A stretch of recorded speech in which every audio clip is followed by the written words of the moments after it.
Okay, this is chapter 9 of The Night Singer. 9. From the corner of her eye, Hannah saw Eric hold up his police ID, but she remained focused on Rebecca.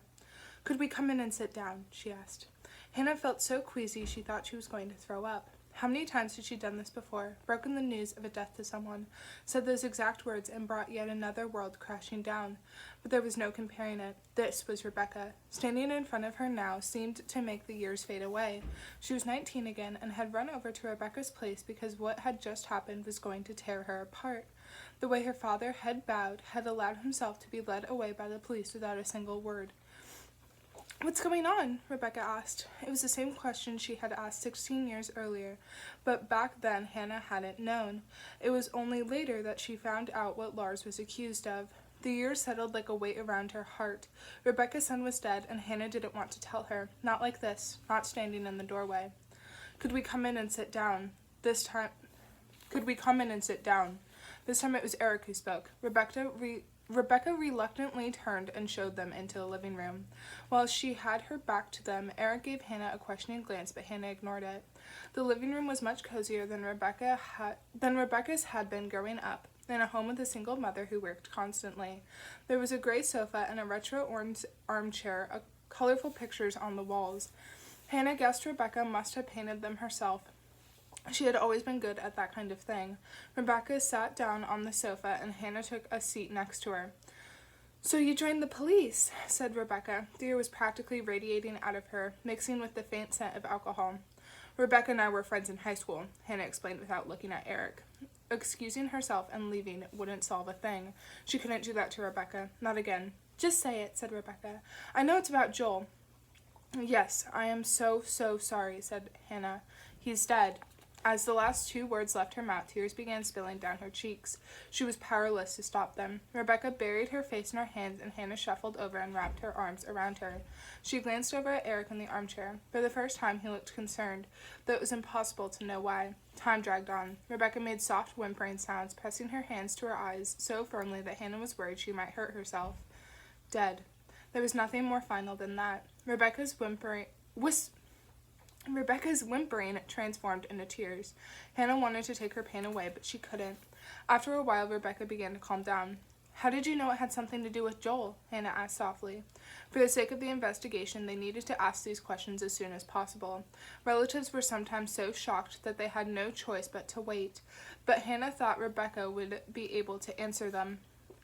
"His bed was empty when I went to wake him up this morning," she said, lowering her hands. "And he didn't turn up to school today or yesterday."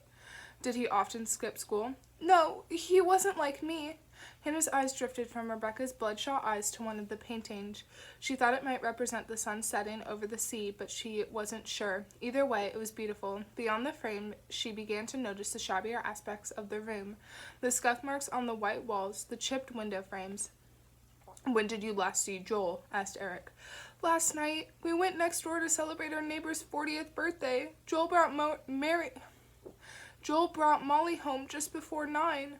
That explained the alcohol. Rebecca began crying again, though for only a short burst this time. "Something happened to him," she sobbed. "These past few weeks, no, months, he seemed different." "Do you?" "No, I have no idea what it was." Irritated, Rebecca got to her feet and began pacing around the room. Before long, her footsteps slowed. "I tried to talk to him, but I didn't get anywhere. Did he?" She trailed off, but Hannah knew what she wanted to ask. Joel had clearly been in such a bad place that Rebecca was worried he had taken his own life. "No, we think he was killed."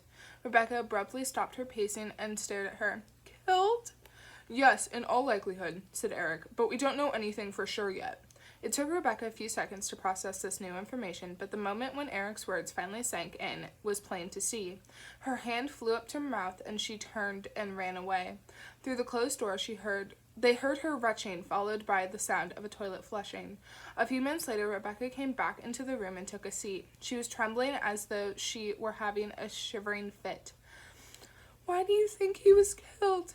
Hannah chose her words before speaking. "He had been assaulted." Fortunately, Rebecca made do with that explanation, for the moment at least. "Where was he found?" she asked. "Out by the rest area in Mockelmosen." Hannah studied Rebecca as she said it, but her friend barely reacted.